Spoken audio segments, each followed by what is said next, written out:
નમસ્તે મિત્રો, આજના ગુજરાત સમાચારની અંદર આપ સર્વ સાથે મિત્રોનું ફરી એકવાર સ્વાગત છે। તો આજના સમાચાર વિશે વાત કરું તે પહેલાં તમને જણાવી દઉં કે વિડીયો ખૂબ જ અગત્યનો છે અને આજના સમાચારની અંદર ખેડૂત ઉપયોગી સમાચારો વિશે વાત કરેલી છે। તો વિડીયોને છેલ્લે સુધી જોતા રહેજો અને ચેનલને હજુ સુધી સબસ્ક્રાઇબ ના કરી હોય તો તે પણ કરી લેજો। તો મિત્રો વાત કરીએ આજના પ્રથમ સમાચારને લઈને, તો રાજ્યમાં કમોસમી વરસાદની આગાહી। હવામાન વિભાગ દ્વારા કમોસમી વરસાદની આગાહી કરાઈ છે। હવામાન વિભાગની આગાહી મુજબ આગામી 10 અને 11 એપ્રિલે રાજ્યના અનેક વિસ્તારો જેમ કે બનાસકાંઠા, સાબરકાંઠા, અરવલ્લી, મહીસાગર, દાહોદ, નર્મદા સહિતના અનેક જિલ્લાઓમાં કમોસમી વરસાદની સંભાવનાઓ વ્યક્ત કરી છે, જ્યારે અમદાવાદમાં વાદળછાયું વાતાવરણ રહેશે।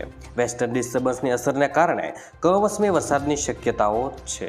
ત્યાર પછી મિત્રો મહત્વપૂર્ણ સમાચાર વિશે આગળ વાત કરીએ તો હવામાન વિભાગની જેમ પરેશભાઈ ગોસ્વામીએ કરી મોટી આગાહી। મિત્રો હવામાન નિષ્ણાત પરેશભાઈ ગોસ્વામીએ કમોસમી વરસાદની આગાહી કરી છે।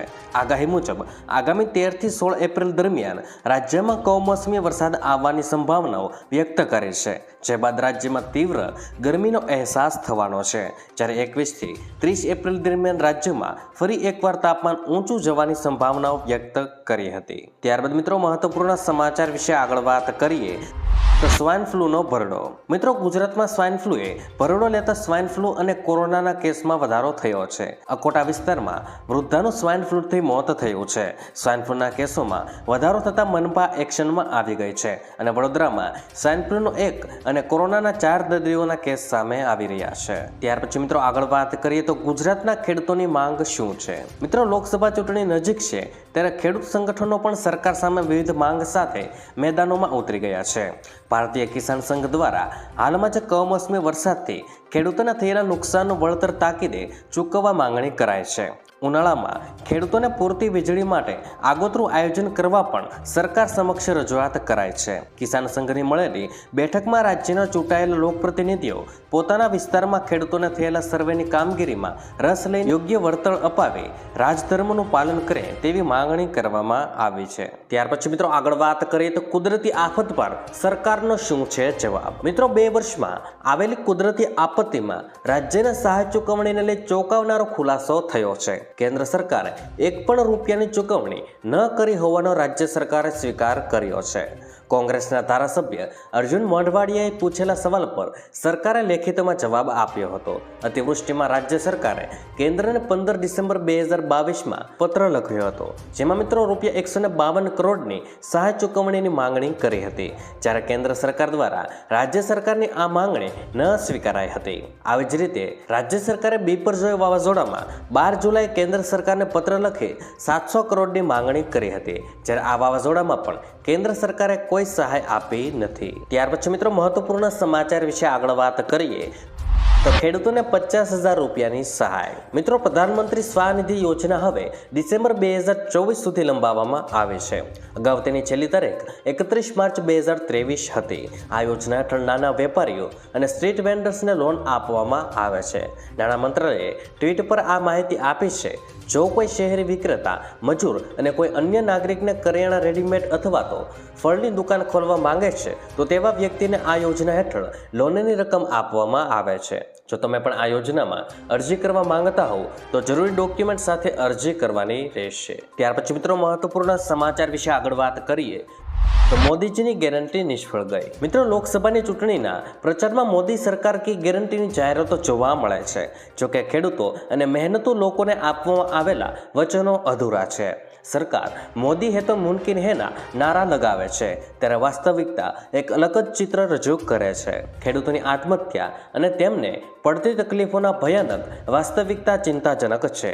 2014 થી 2023 સુધીમાં 1,12,000થી વધુ ખેડૂતો અને 3,12,214 દૈનિક વેતન કામદારો મળીને 4,25,000 વ્યક્તિઓએ તેમના જીવનનો અંત આણ્યો હતો। આ આંકડાઓમાં મહિલા ખેડૂતો અને કૃષિ કામદારો, જમીન વિહોણા, ભાડુતી ખેડૂતી ખેડૂતો, વન કામદારો, માછીમારો અને અન્ય લોકોનો સમાવેશ થતો નથી. વડાપ્રધાન મોદીએ 2022 સુધીમાં ખેડૂતોની આવક બમણી કરવાનો વાયદો કર્યો હતો. તેમ છતાં વાસ્તવિકતા જુદી છે. ત્યાર પછી મિત્રો આગળ વાત કરીએ તો ગુજરાતીઓ માવઠા માટે તૈયાર રહેજો. મિત્રો હવામાન નિષ્ણાંત અંબાલાલ પટેલે જણાવ્યું કે 7 એપ્રિલ સુધી રાજ્યમાં કેટલીક જગ્યાએ વાદળછાયું વાતાવરણ રહેશે. 9 એપ્રિલ પછી તાપમાનમાં વધારો જોવા મળશે. ઉપરાંત 12 થી લઈને 18 એપ્રિલ દરમિયાન માવઠું થવાની શક્યતા પણ છે. પૂર્વ ગુજરાત અને સાબરકાંઠાના જિલ્લામાં માવઠું પડે તેવી શક્યતાઓ છે. રાજ્યના અન્ય કેટલાક સ્થળોએ છૂટોછવાયો વરસાદ પડી શકે છે તેમ આગાહી અંબાલાલ પટેલે કરી છે. મિત્રો આજના ખેડૂત સમાચાર વિશે વાત કરીએ તો રાજકોટનું યાર્ડ વિવિધ કૃષિ જળસીઓથી ઉભરાયું. મિત્રો રાજકોટ સહિત સમગ્ર ગુજરાતમાં કૃષિ સિઝન બરાબર જામી છે અને શિયાળુ પાકના ઢગલા થઈ રહ્યા છે. રાજકોટનું યાર્ડ પણ વિવિધ કૃષિ જળસીઓથી ઉભરાઈ ગયું હતું. ઘઉં જેવી જણસીમાં તો વિક્રમી પ્રમાણમાં માલ ઠલવાયો હતો. મિત્રો માર્કેટ યાર્ડમાં ગઈકાલે માત્ર ઘઉંની જ 2.5 લાખ મણની આવક નોંધાઈ હતી. વિશાળ યાર્ડમાં ચારે તરફ ઘઉંના જ ઢગલા જોવા મળતા હતા. તમામ માલનું વેચાણ પણ શક્ય બન્યું હતું અને અડધાથી વધુ માલ પડતર રહેતા હોવાય નવી આવક અટકાવી દેવામાં આવી છે. મિત્રો હરાજીમાં ઘઉં લોકવન 474 થી 538 તથા ઘઉં ટુકડા 502 થી 580 ભાવે વેચાયા હતા. ત્યાર પછી મિત્રો મહત્વપૂર્ણ સમાચાર વિશે આગળ વાત કરીએ તો સોનાના ભાવમાં સતત તેજીને બ્રેક. મિત્રો ઇન્ડિયન બુલિયન એન્ડ જ્વેલર્સ એસોસિએશનની અધિકૃત વેબસાઇટ એટલે કે ibgarates.com ઉપર 999 પ્યોરિટીવાળા 10 ગ્રામ સોનામાં 235 રૂપિયાનો કડાકો જોવા મળ્યો છે અને ભાવ 69,667 પર પહોંચી ગયા છે. 916 પ્યોરિટી વાળું 10 ગ્રામ ગોલ્ડ 215 રૂપિયા તૂટીને 63,815 રૂપિયા થયો છે.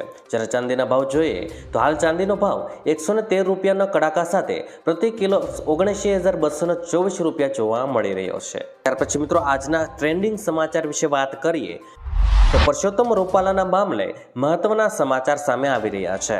જામનગરથી 7 રાજપૂતાણે જેહર કરવા માટે અમદાવાદ પહોંચ્યા છે.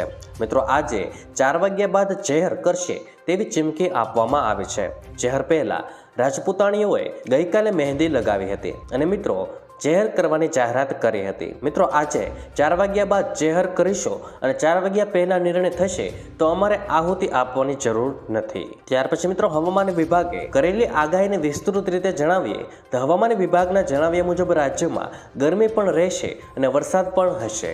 તેની સાથે પછી પ્રી મોન્સૂન એક્ટિવિટી પણ શરૂ થઈ જશે. આગામી 5 દિવસ ગરમીના પ્રકોપ પછી 10 અને 11મી એપ્રિલે વરસાદની આગાહી કરાઈ છે. વેસ્ટર્ન ડિસ્ટર્બન્સ સર્જાતા પ્રી મોન્સૂન એક્ટિવિટી જોવા મળવાની છે. મિત્રો જોકે એપ્રિલના 3જા અઠવાડિયાથી ગુજરાતમાં ગરમીનો પારો ઊંચકાશે. એપ્રિલના 25માંથી 20 દિવસ તાપમાન ઊંચું રહેવાની સંભાવનાઓ છે. એપ્રિલના 3જા અઠવાડિયામાં ગરમીનો પારો 42 ડિગ્રીને વટાવી જશે. મિત્રો જ્યારે મેમાં ગરમી 43 ડિગ્રીની આસપાસ રહે તેવી સંભાવના છે. જોકે હાલ પણ રાજ્યમાં ગરમીનો પ્રકોપ યથાવત છે અને મોટાભાગના શહેરોમાં તાપમાન 37 ડિગ્રીને આસપાસ નોંધાઈ રહ્યું છે. ત્યાર પછી મિત્રો આગળ વાત કરીએ તો લેપટોપ ખરીદવા 25,000 રૂપિયાની સહાય. મિત્રો લેપટોપ સહાય યોજના અંતર્ગત 25,000 અથવા તો તમે જે કિંમતનું લેપટોપ લીધું હોય તે કિંમતના 50% બંનેમાંથી જે ઓછું હોય તે સહાય મળવા પાત્ર થવાની છે. જ્યારે આ સહાય મેળવવા માટે તમે ધોરણ 12 પાસ હોવા જોઈએ અને મિત્રો ધોરણ 12માં 70+ રેન્ક હોવા જોઈએ તો જ તમને આ લેપટોપ સહાય યોજનાનો લાભ મળશે. મિત્રો આ યોજના માટે ફોર્મ આવનાર થોડાક સમયમાં એટલે કે 10 થી 15 દિવસમાં ફોર્મ ભરવાના શરૂ થઈ જશે. ત્યાર પછી મિત્રો આગળ વાત કરીએ તો 18,000 રૂપિયાની ભેટ મળવાની છે. મિત્રો ઘાસચારાની અછત અને બગાડ અટકાવવા માટે ચાફ કટર સહાય યોજના અમલમાં છે. તેની જાહેરાત કૃષિમંત્રી રાઘવજી પટેલે કરી છે. યોજના હેઠળ ઓછામાં ઓછા 5 પશુઓ ધરાવતા પશુપાલકોને 18,000 રૂપિયા સુધીની સહાય ચૂકવવામાં આવે છે. મંત્રીએ સ્પષ્ટતા કરતા કહ્યું હતું કે ઘાસચારાના નાના ટુકડા કરીને પશુઓને નિર્ણય કરવામાં આવે તો ઘાસચારાનો બગાડ અટકાવી શકાય છે. મિત્રો મંત્રીએ યોજનાના સહાય ધોરણો વિશે વાત કરતા જણાવ્યું છે કે ઓછામાં ઓછા 5 પશુઓ ધરાવતા પશુપાલકોને રૂપિયા 18,000ની સહાય ચૂકવવામાં આવશે. ત્યાર પછી મિત્રો આગળ સમાચાર વિશે આગળ વાત કરીએ તો જો તમારે દીકરી હોય તો ખાસ સાંભળી લેજો.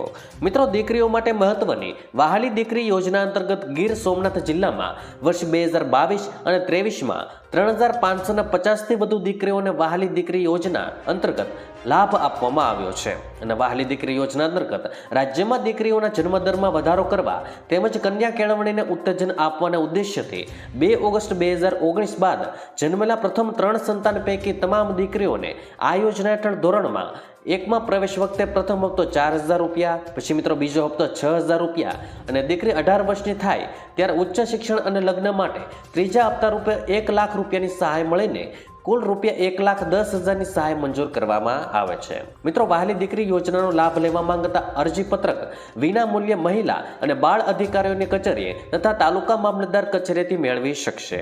નોંધનીય છે કે વહાલી દીકરી યોજનાનો લાભ લેવા માટે દીકરી જન્મનું પ્રમાણપત્ર, આધાર કાર્ડ, નીત નમૂનાનું દંપતીનું સ્વઘોષણા પત્ર, દંપતીના લગ્નનું પ્રમાણપત્ર, રેશન કાર્ડની નકલ વગેરે ડોક્યુમેન્ટ જોડવાના રહેશે. ત્યાર પછી મિત્રો, આજના સૌથી મોટા સમાચાર વિશે આગળ વાત કરીએ તો ચૂંટણી પર શું દેવું માફ થશે કે નહીં?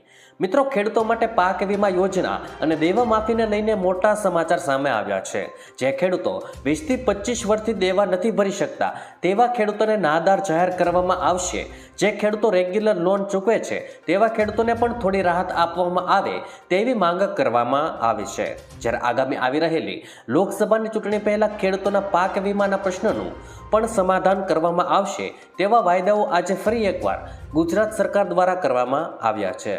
ત્યારબાદ મિત્રો, આગળ વાત કરીએ તો પીએસઆઈ તથા લોકરક્ષક ભરતીની પરીક્ષા ઓફલાઈન લેવાશે. મિત્રો, ગુજરાત પોલીસ ભરતીને લઈને મોટા સમાચાર સામે આવ્યા છે. પીએસઆઈ અને લોકરક્ષકની ભરતી પરીક્ષા ઓફલાઈન લેવાશે. મિત્રો, 3 તારીખથી લઈને 30 એપ્રિલ સુધી ઓનલાઈન અરજી કરી શકાશે. લોકરક્ષકની પરીક્ષા ગુજરાતી માધ્યમમાં લેવામાં આવશે, જ્યારે પીએસઆઈની પરીક્ષા અંગ્રેજી સિવાય ગુજરાતી માધ્યમમાં લેવાશે. ત્યાર પછી મિત્રો, આગળ વાત કરીએ તો હાલ છેલ્લા થોડા સમયથી રાજ્યમાં તાપમાનનો પારો ગગડતા ગરમીથી રાહત મળે છે. રાજ્યના કેટલાક જિલ્લામાં વાદળછાયા વાતાવરણને કારણે ગરમી ઓછી અનુભવાઈ રહી છે. આ દરમિયાન હવામાન વિભાગે રાજ્યમાં ફરી વાતાવરણમાં પલટાના સંકેત આપ્યા છે અને રાજ્યમાં 10 એપ્રિલ બાદ ફરી કમોસમી વરસાદ થઈ શકે છે અને ભર ઉનાળે રાજ્યના કેટલાક વિસ્તારોમાં વરસાદ થઈ શકે છે. ત્યાર પછી મિત્રો, આગળ વાત કરીએ તો ઉત્તર, દક્ષિણ અને મધ્ય ગુજરાતમાં માવઠાની આગાહી કરવામાં આવી છે. 10 અને 11 એપ્રિલે છૂટાછવાયા વરસાદનું અનુમાન છે અને 10 એપ્રિલે દાહોદ, છોટાઉદેપુર અને નર્મદામાં કમોસમી વરસાદ વરસી શકે છે અને 11 એપ્રિલે બનાસકાંઠા, સાબરકાંઠા અને અરવલ્લીમાં માવઠાની શક્યતાઓ છે. આ ઉપરાંત મિત્રો, મહીસાગર, દાહોદ, છોટાઉદેપુર, નર્મદામાં પણ છૂટોછવાયો કમોસમી વરસાદ વરસી શકે છે. મિત્રો, સમગ્ર દેશના વેધરની વાત કરીએ તો દેશમાં હવામાન બદલાવા લાગ્યું છે. ઉત્તર ભારતના રાજ્યોમાં તાપમાન 35 ડિગ્રીને પાર થવા લાગ્યું છે. જોકે કેટલાક રાજ્યોમાં વરસાદની સંભાવનાઓ પણ છે. તો મિત્રો, આજના દરેક સમાચાર અહીં કામના પૂર્ણ થાય છે. આપને કહેવા લાગ્યા એ કોમેન્ટ બોક્સમાં જણાવી દેજો. અને વિડીયો કામનો લાગ્યો હોય, સમાચાર ઉપયોગી લાગ્યા હોય તો મિત્રો આ વિડીયોને એક લાઈક કરી દેજો, જેથી કરીને અમને પ્રોત્સાહન મળતું રહે અને દરરોજના ખેડૂતને લગતા, હવામાનને લગતા અને ગુજરાતમાં પળે પળના સમાચાર મેળવવા માટે ગુજરાતની આ ચેનલ તાતની વાતને સબસ્ક્રાઇબ કરી લેજો, જેથી કરીને ગુજરાતની દરેક અપડેટ્સ તમને મળતી રહે. તો મિત્રો, હું મળીશ તમને આવતીકાલે નવા સમાચારો સાથે અને નવી માહિતી સાથે. ત્યાં સુધી મિત્રો, મને રજા આપશો. ધન્યવાદ.